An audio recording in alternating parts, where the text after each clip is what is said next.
Okay, I'm just going to do this. That's okay. So Mahaprabhu is saying goodbye to the Bengali Vaishnavas who are returning back to Bengal. And Mahaprabhu has been personally glorifying, speaking with, embracing each and every devotee. And so now Mahaprabhu, he has just glorified one Gunaraj Khan of Kulina Gram. Does anyone remember why? Do you remember Gunaraj Khan? He wrote a book. And what did he say in that book? He said something about Krishna. Oh, he said lots of things about Krishna. But especially there was one line which Mahaprabhu liked very much. Nanda Nandan Krishna Mura Prananat. Saying that Nanda Nandan Krishna, Nanda Nandan means the son of Nanda. It's a very sweet name. Nandan means child or son. And then Nanda is the name of Nanda Maharaj. So also we have Jashoda Nandan, right? Jashomati Nandana. So Nanda Nandan is the name of Krishna, the son of Nanda Maharaj. So in this poetic Bengali translation of this, which is of Srimad Bhagavatam, Krishna Vijay, this expression is there. Nanda Nandan Krishna Mora Prananat. He is my life. He is the Lord of my pran. He is the Lord of my life. That Krishna. And because it is that Krishna of Vrindavan, not Dwarka Krishna, not Mathura Krishna, not Vaikunta Krishna. There's also a Narayan avatar called Krishna. But that Krishna of Vrindavan, he is my life and soul. And that is also the worshipable ideal of Mahaprabhu. So Mahaprabhu is very happy to hear that.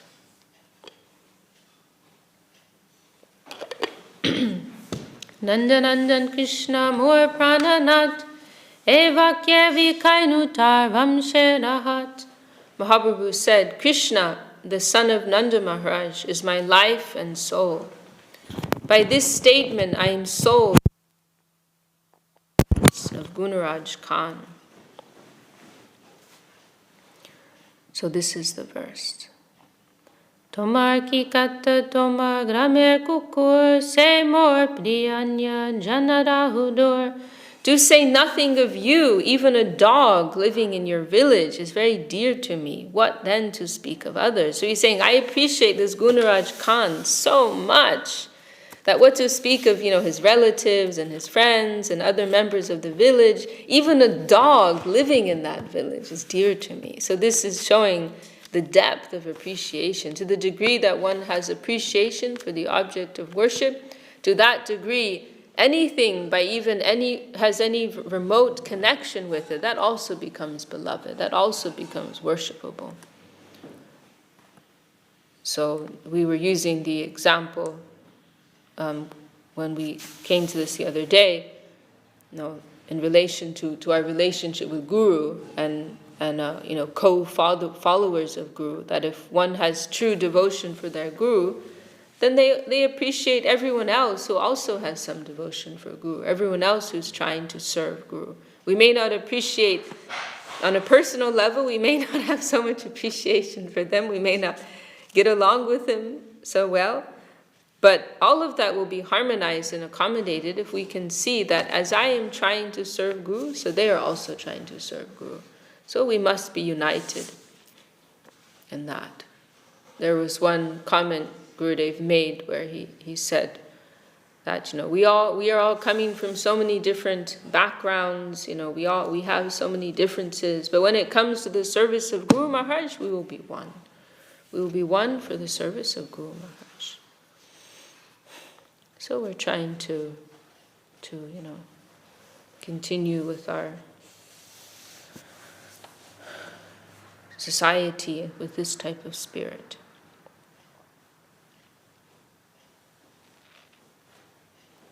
Tove Ramanandar Satyaraja Kana Prabhu Charane Kichu Koiloni Vedana.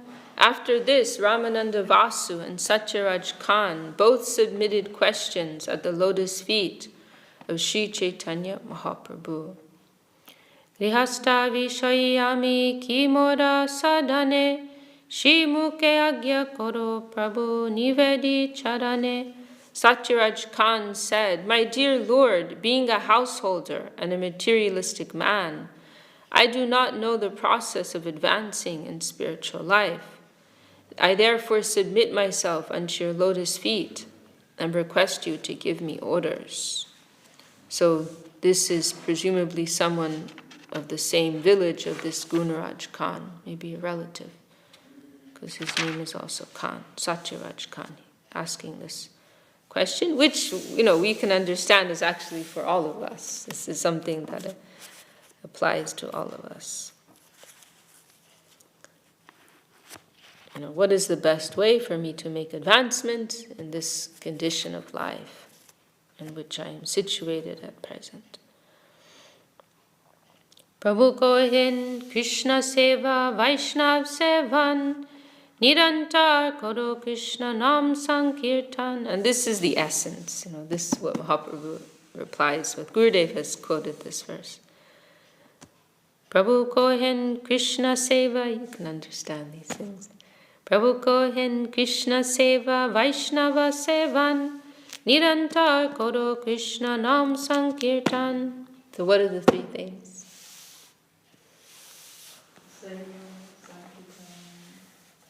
Two types of seva were specifically mentioned.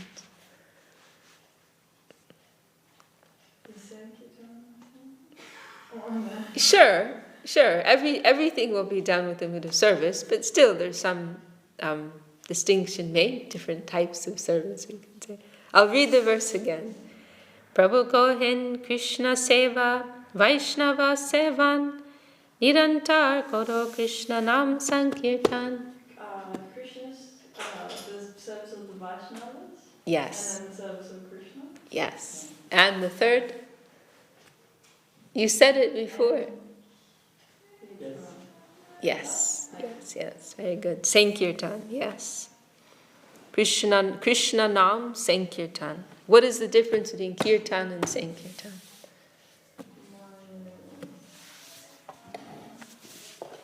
Griffin, you know this. Full. Sankirtan is congregational, or in a big way, you also say full. Yes. So generally, Sankirtan means, in a congregation, in a combined way. There's more potency in that than in a solitary way. This is what Mahaprabhu is distributing. This is mentioned in the Shikshashtakam. Param Vijayate Sri Krishna Sankirtanam is mentioned there. So these are the three main services, we can say. Three main expressions of devotion on which we can focus. Krishna Seva, the service of the Lord. Vaishnav Seva, service of the Vaishnavas. And Harinam Sankirtan. And Nirantar means always, without stopping. So always do Krishna Nam Sankirtan. This Sankirtan is the principal practice for Kali Yuga, as we know. And so it's been mentioned by Srila Saraswati Thakur that we should not leave the other services, the other expressions of devotion, but they will all be done with Kirtan. So, like in the example of the Gandicha Marjan Leela, and Gurudev likes that example. They're engaging in cleaning the Lord's temple, but as they're cleaning, they're also taking the Lord's name. They're chanting Krishna, Krishna. And we're doing arati, we're doing worship of the Lord, and we're doing it with Sankirtan, we're doing it with Kirtan. The Kirtan is the principal worship, actually. Yagnai Sankirtana prayer yajantihi sumedasa. Mahaprabhu likes to be worshipped with Kirtan. He's doing Kirtan, he's distributing Kirtan, and he likes to be worshipped with Kirtan. So everything will be done with Kirtan. sometimes collectively or sometimes individually, sometimes silently, sometimes out loud. Not that we must always inflict our kirtan on others. Sometimes we may get the idea that we have to purify everyone with our kirtan. We have to uplift everyone with our kirtan. We have to, see when it is appropriate. Consider all these practical things.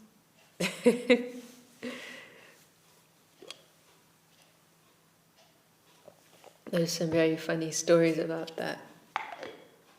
There's one famous incident when some very foolish disciple. I mean, I would like to think it wasn't a disciple, but that's how I've heard the story of Srila Bhaktisiddhanta Saraswati Thakur.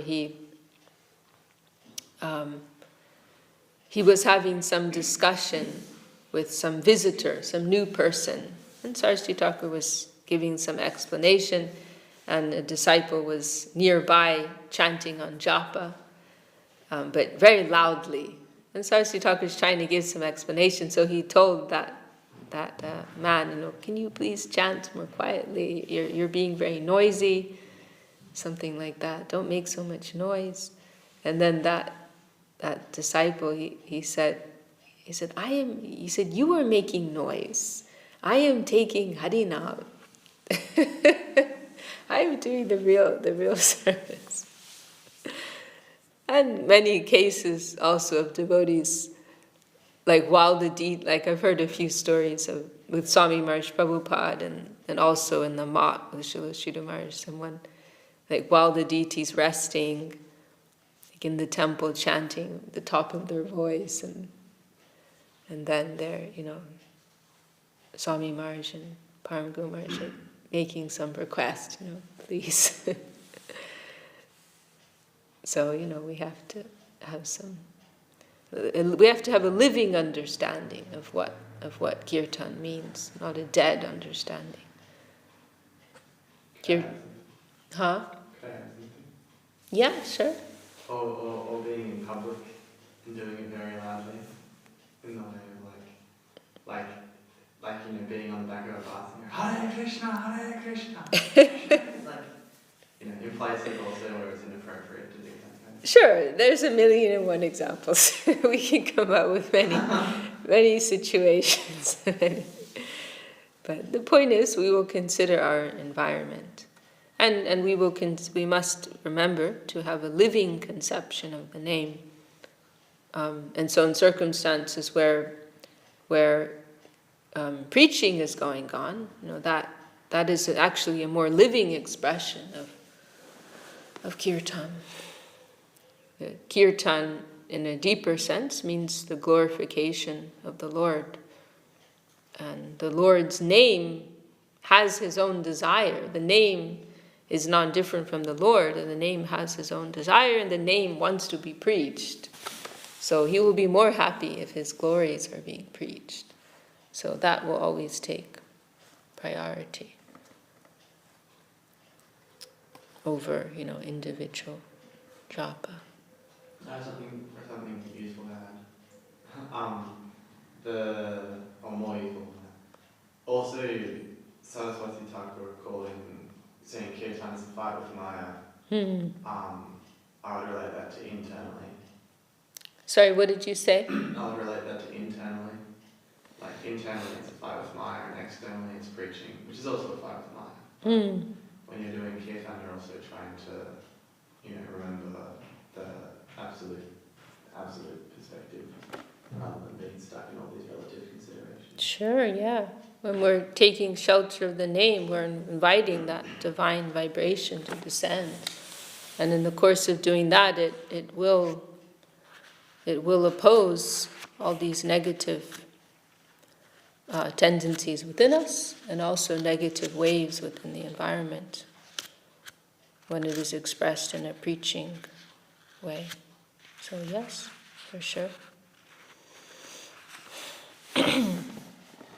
Okay. Satyaraj bole Vaishnav chinibo ke mone Ke Vaishnav kohota samanya lakane. Upon hearing this, Satyaraj said, how can I recognize a Vaishnav? Please let me know what a Vaishnava is. What are his common symptoms? Prabhu kohe jar muke shuniye kabar, Krishna naam se puja shashta sabakar. Mahaprabhu replied, whoever chants the holy name of Krishna just once is worshipable and is the topmost human being.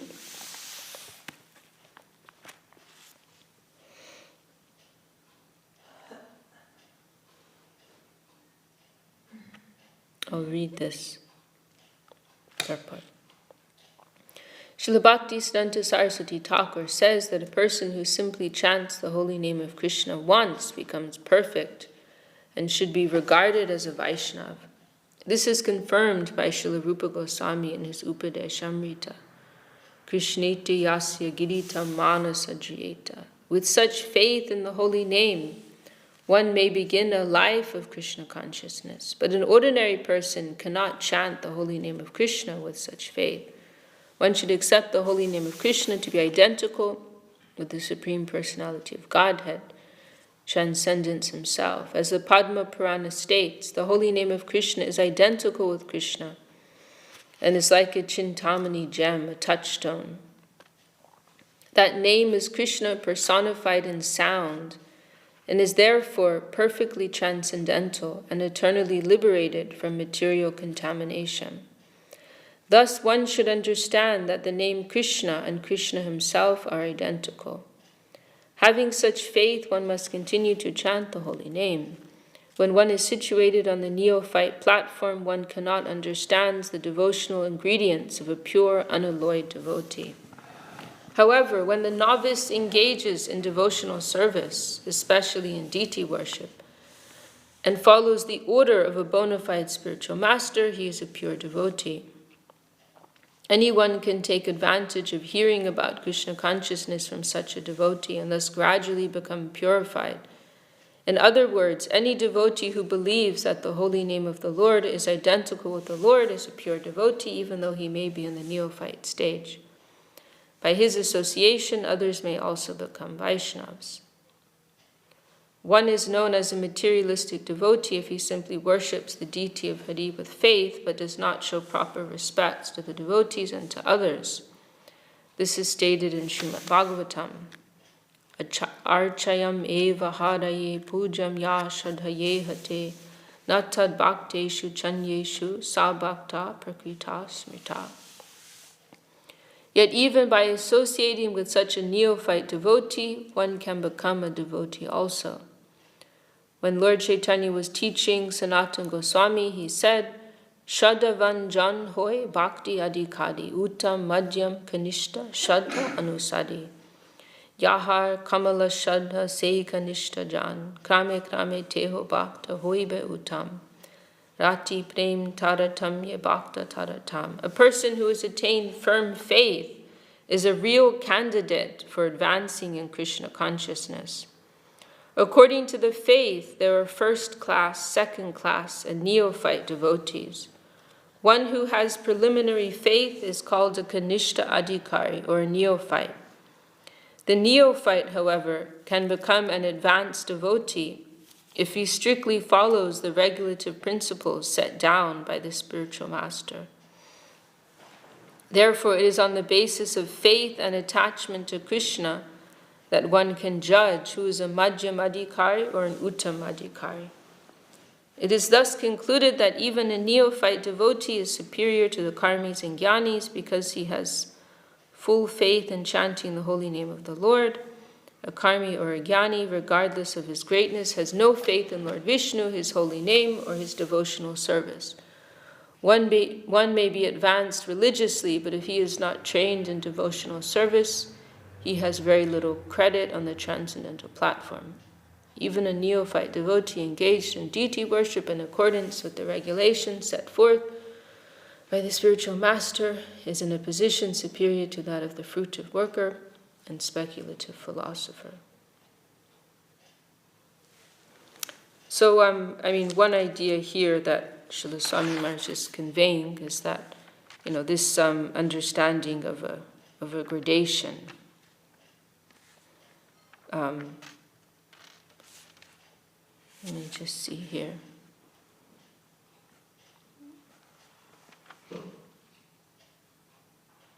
Yeah, so here Mahaprabhu, he gives this answer. This devotee asks him, how can I recognize a Vaishnava? And Mahaprabhu tells him, whoever chants the holy name of Krishna just once is worshipable. And then the next time that they meet, which is the following year, it's not in this meeting. Then he asks Mahaprabhu, I believe he asks both questions again, but definitely he asks this question again, how can I recognize a Vaishnava? Then Mahaprabhu, he gives a different answer. He says, who is continuously chanting the holy name is the topmost Vaishnava. And then the third answer he gives, when he's asked the third time, is one who can inspire others to chant the holy name. They are the topmost Vaishnava. So the main idea here is that there is some gradation, but anyone who has some faith in the holy name, they are still considered to be, on a high platform. We can consider them to be worshipable. But then there is some gradation and further development in that. So I was looking at the level of faith in the holy name, not necessarily just that if somebody chants the holy name once, then that kind of thing. Like what about jokingly saying it? Well, we can consider that they have some good fortune, and that can count as namabhas, that is mentioned by our gurus. Padihasya, that is called. That is one form of namabhas. It can be, according to the Lord's will. So if they, yes, we will consider that they have some fortune. But there are different ways that this has been approached. In this verse that Swami Maharaj is quoting from Upadeshamrita, Krishneti yasya giritam manasa driyeta, that one who has taken the name of Krishna just once, we will honor them within our minds. How does it go? Krishneti yasya giritam manasa driyeta dikshasti Ch.Ch. Ch.Ch. bhajantam. Yeah, one who has uttered the name of Krishna. Manasa driyeta means within our minds we will honor them. And then the next line, dikshasti Ch.Ch. pranati bischa. Then one who has taken initiation into the name, we will give our formal respects to them. And then Krishneti yasya giritam manasa driyeta dikshasti Ch.Ch. pranati bischa bhajantam isham shushushya bhajana vigam ananya manya nindadi shunya hidam ipsita sangalabhya. And then that, so someone who has taken the name, just uttered the name of Krishna, we will mentally respect them. One who has taken initiation into the name and is engaged in service life and worship and service, we will formally offer them some respect. And then such a Vaishnav who has a completely pure heart, who is free from the tendency to criticize others, that is how the Param Vaishnav is qualified as being free. Nindadi shunya hridam ipsita sangalabhya. That person who is completely free from any tendency to find fault in others, that kind of Vaishnav we should offer our lives to and we should serve them. So that this is what is told in Upadeshamrita. And then Srila Bhaktisiddhanta Saraswati Thakur, he wrote a Bengali translation, an expanded, kind of purport translation in Bengali of that verse. This is all in Prapana Jivanamrita. And he took this in a not so much of a literal way. He took it in a slightly different way. And so for him, he took someone who has chanted the name of Krishna, the first category, as someone who's entered into the chanting of the holy name, who has taken shelter of a guru, who's taken initiation and started the practice. And then he took the second category, which is described as someone who's taken initiation, as like a Madhya Madhikar Vaishnav, who is more advanced and more deeply engaged in service life and devotional life. And then the third as the Uttam Adhikar Vaishnav.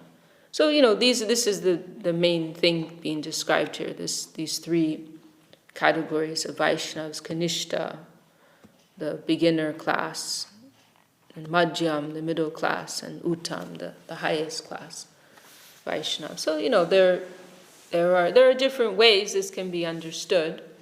But in a very broad sense, we can also take this, at face value, what Mahaprabhu was saying, that someone is very fortunate if they've just once taken the name of Krishna. That has also been expressed by your gurus. So there's a more broad and general way of appreciating, and then there's more of a refined way of understanding. But both perspectives, have their value. Then you can also say, well, when Mahaprabhu says just once, he means someone who's really taking Shuddhanam. Like, you could also take that angle. Someone who's just once taken Shuddhanam. You can also go there. Shuddhanam, like the proper, What did you say? is that like the proper, like when you get it from like the proper Vaishnava? Well, I mean in the sense of one who has chanted the holy name. Of course, first you have to receive it. That goes without saying.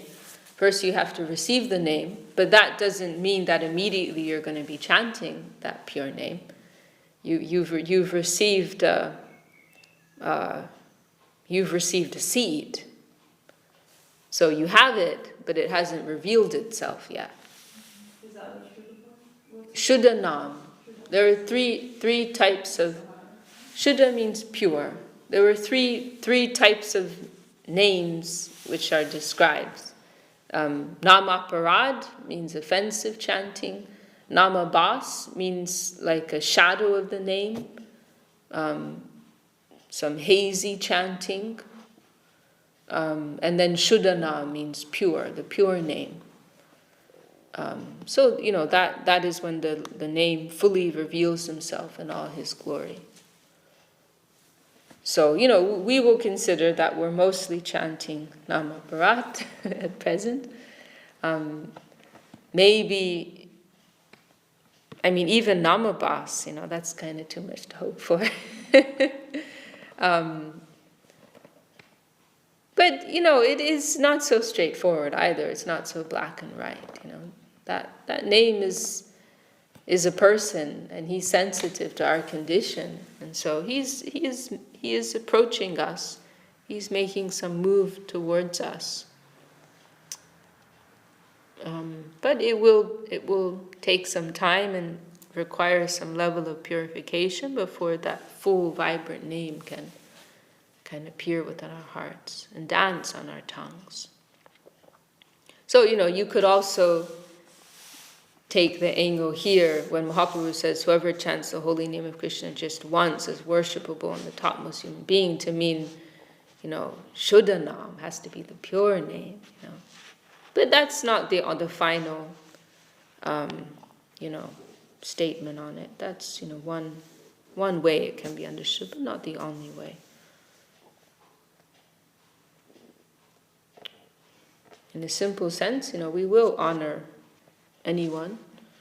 And it may be, and that's what's pointed out it's a helpful verse that we should go through Upadeshamrita sometime. That verse is very helpful in Upadeshamrita, because because it's mentioned, this is mentioned also in the song that we sing in the morning, that we will honor the Vaishnavas as appropriate.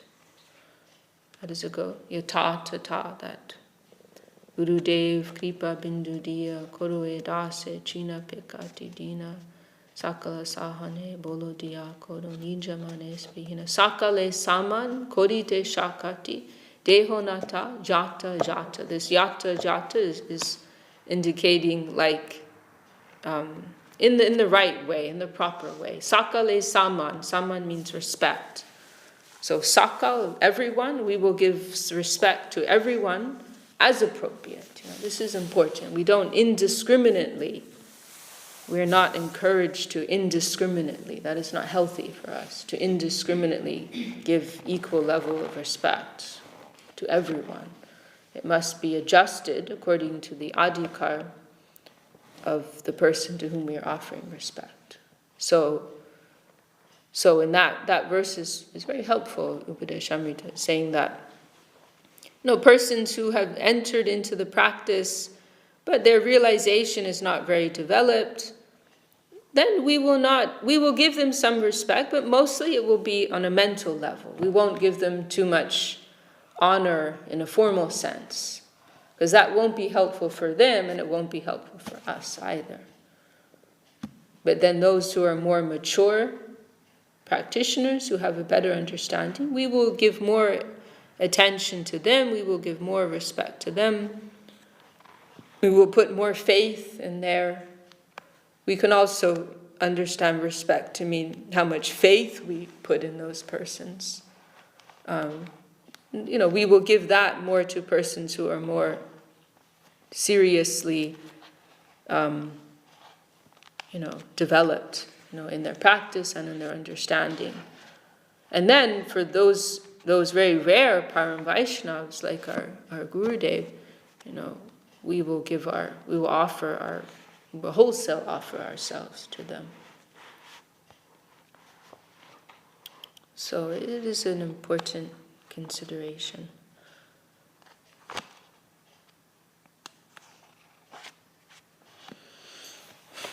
Okay, we'll read a little bit more. Etka Krishna name kore sarva papa koe navavida bhakti purna nama hoy te hoy. Simply by chanting the holy name of Krishna once, a person is relieved from all the reactions of a sinful life. One can complete the 9 processes of devotional service simply by chanting the holy name. So everything is fulfilled by that. Diksha Puruscharja Vidyapekana Kode Jivasparshe Achandal Sabade Udade. One does not have to undergo initiation or execute the activities required before initiation. One simply has to vibrate the holy name with his lips. Thus, even a man in the lowest class, Chandal, can be delivered. And by this initiation, and this kind of came up last night, it's a little confusing, this Diksha,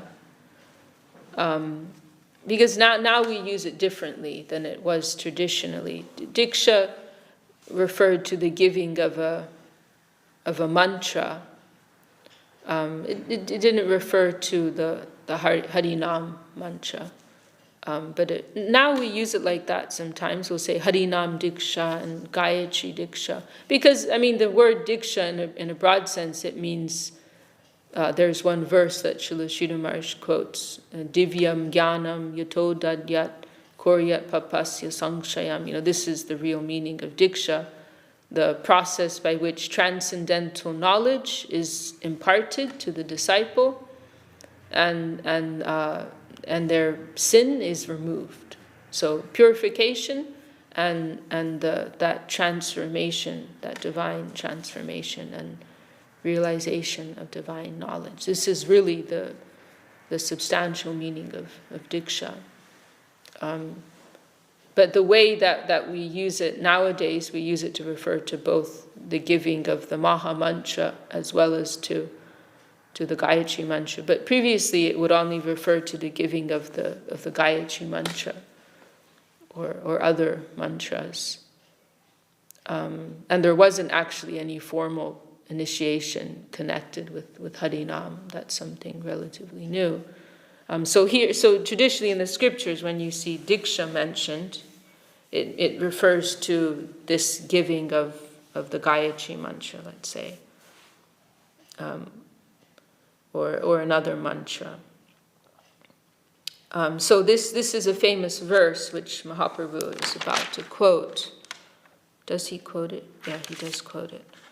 Saying that Diksha is not required for the holy name. So it's referring to the Gayatri mantra. So this is glorification of the holy name. The holy name is independent. The holy name can give one everything. You don't have to have been initiated into the chanting of another mantra previously. The holy name is complete in itself. So the main point I'm making here is that the name does need to be received from a Vaishnava. It's not that one can avoid. Of course, some people might take this verse to construe their own meaning, but that is their own interpretation. The name we understand from our gurus must be received from a Vaishnava. So one does not have to undergo initiation, diksha, or execute the activities required before initiation, some type of purificatory rituals, that purushcharja that would be performed. One simply has to vibrate the holy name with his lips. Thus, even a man in the lowest class, chandal, can be delivered. Anushanga fole kore samsadera koe, chitta kashiya korai Krishna premodoy. By chanting the holy name of the Lord, one dissolves his entanglement in material activities. After this, one becomes very much attracted to Krishna, and thus dormant love for Krishna is awakened. And now this is this famous verse, and I don't think the author is known, but it's included in a verse collection of Srila Rupa Goswami, and very famous and quoted many times by our gurus. Akrishti krichachetasam sumanasam uchatanam chamhasam achandalamamuka loka sulabo vasyascha mukti shriya no diksham na cha satkriyam na puruscharjam managikshate mancho yam rasanas brigeva falati Shri Krishna namatmaka. The holy name of Lord Krishna is an attractive feature for many. So this verse, it is glorification of the name. The holy name of Lord Krishna is an attractive feature for many saintly, liberal people. It is the annihilator of all sinful reactions, and it is so powerful that, save for the dumb who cannot chant it, it is readily available to everyone, including the lowest type of man, the chandal. The holy name of Krishna is the controller of the opulence of liberation, and it is identical with Krishna.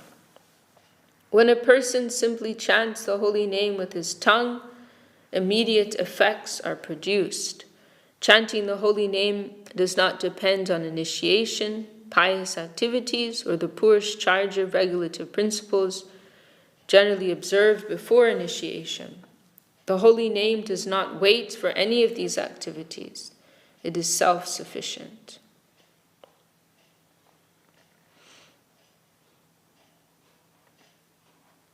Ateva jar muke eka Krishna nam seto Vaishnav kariho tahar saman.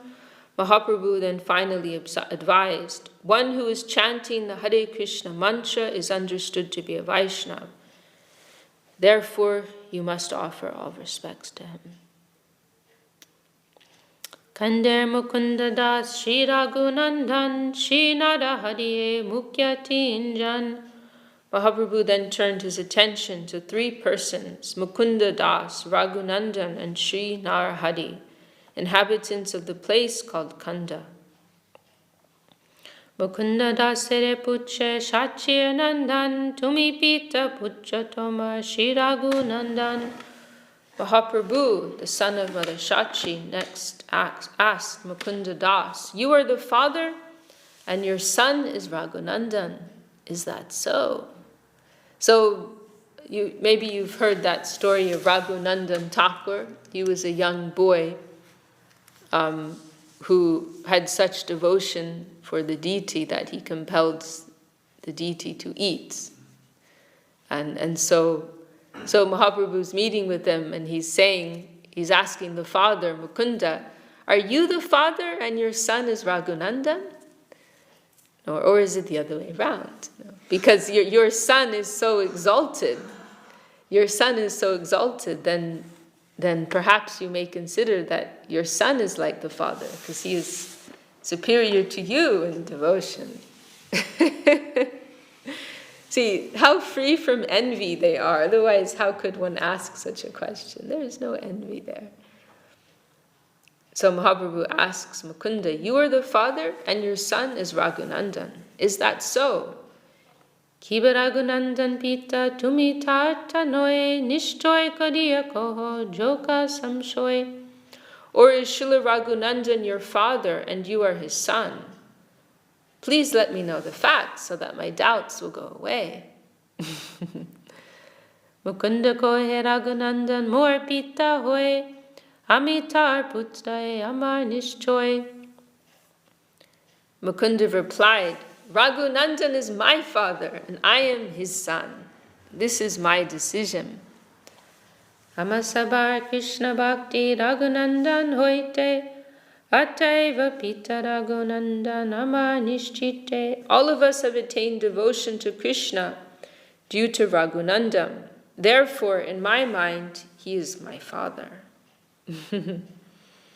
Shuni harshe kohe Prabhu kohile nishchoy. Jaha hoite Krishna Bhakti se Guru hoy. Hearing Mukunda give this decision, this proper decision, Mahaprabhu confirmed it, saying, yes, it is correct. One who awakens devotion to Krishna is certainly the spiritual master. Bhakter Mahima Prabhu kohite paisuk. Bhakter Mahima kohite hoy panchamuk.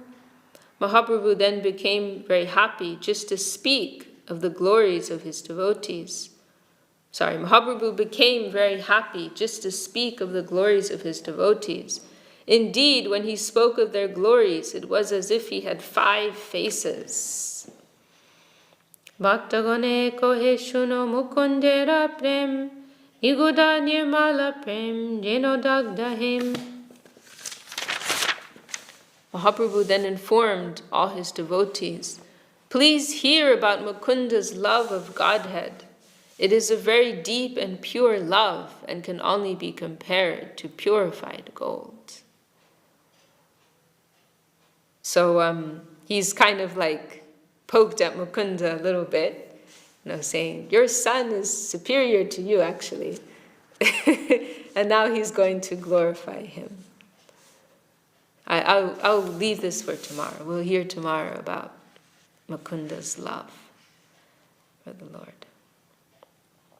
Very beautiful to hear.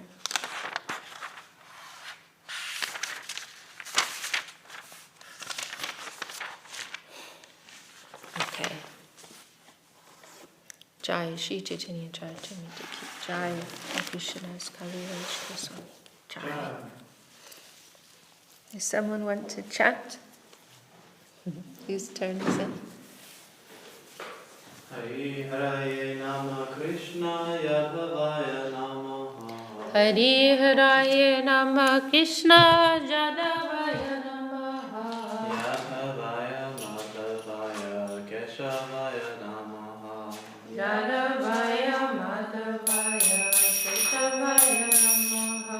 Gopal Govinda Ram Shri Madhusudana. Gopal Govinda Ram Shri Madhusudana. Giridhari Gopinatha Madana Mohana. Giridhari Gopinatha Madana Mohana. Sri Chaitanya Nityananda Sri Advaita Chandra. Sri Chaitanya Nityananda Sri Advaita Chandra. Giridhari Gopinatha Madana Mohana. Giridhari Gopinatha Madana Mohana. Jaya Rupa Sanatan Bhakta Raghunatha. Sarupa Sanatana Srivasari Dora Bhakta Vrind. Are you following? You're mixing up the lines. I've got multiple ones. Yeah, I think so, yeah. Should we start again? Do you want to start again? If you go back to the line about the 6 Goswamis, you start from there. Jai Rupa Sanatan Bhakta Raghunatha.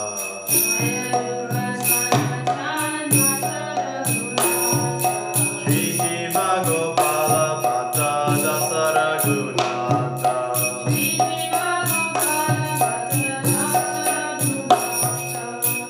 Jai Gosar Tori Charana Vandana.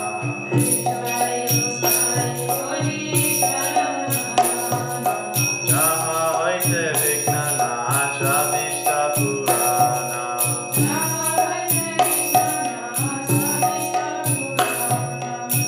Jai Gosar Jambu Itaradasa. Jai Gosar Jambu Itaradasa. Dasa Pada Pada Rentumara Panchakasa.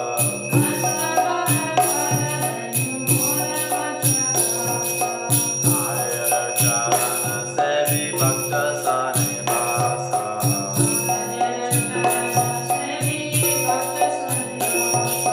Janame Janame Morai Abhilasha.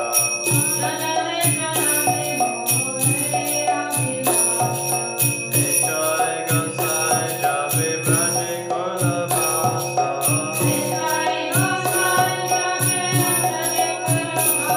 Shri Radha Krishna Nitya Leela Korila Prakasha.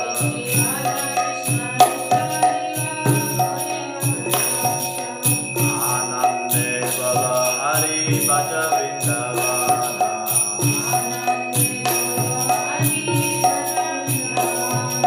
Shri Guru Vaishnava Pade Majaya Mana.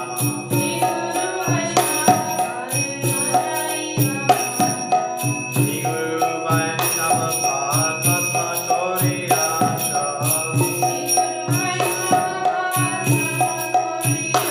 Harinam Sankirtan Kohe Narottama Dasa.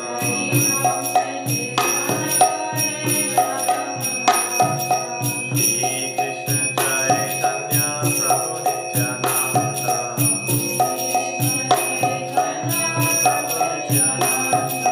Shri Advaita Gadadhara Srivasadi Gaura Bhakta Vrinda.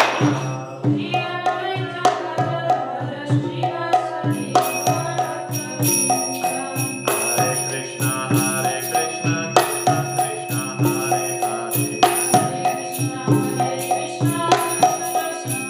Hare. Hare Rama, Rama Rama, Hare Hare. Hare Krishna, Krishna Krishna, Hare Hare.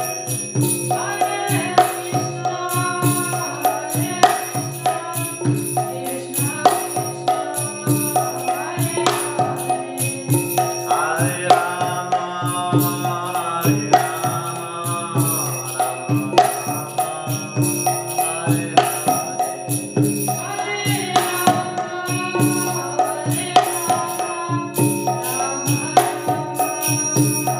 Nitai Gaura Hari Bol, Hari Bol, Hari Bol. Nitai Gaura Hari Bol.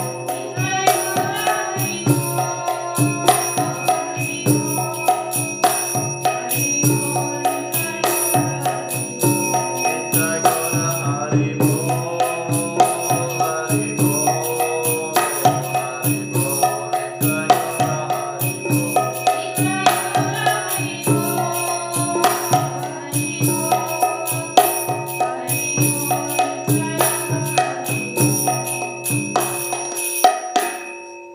Jai Shri Bhakti Sindhara Govinda Dev Goswami Krishna. Jai Shri Bhakti Lakshmi Shri Dev Goswami Krishna. Jai. Bhagavan Shri Bhakti Sindhara Saraswati Thakur. Jai. Jai Shri Bhakti Nirvana Charya Maharaj Ki. Jai. Acharya Vinda Ki. Jai. Jai. Jai. Jai. Jai. Jai. Hari Hari Bol. Jai.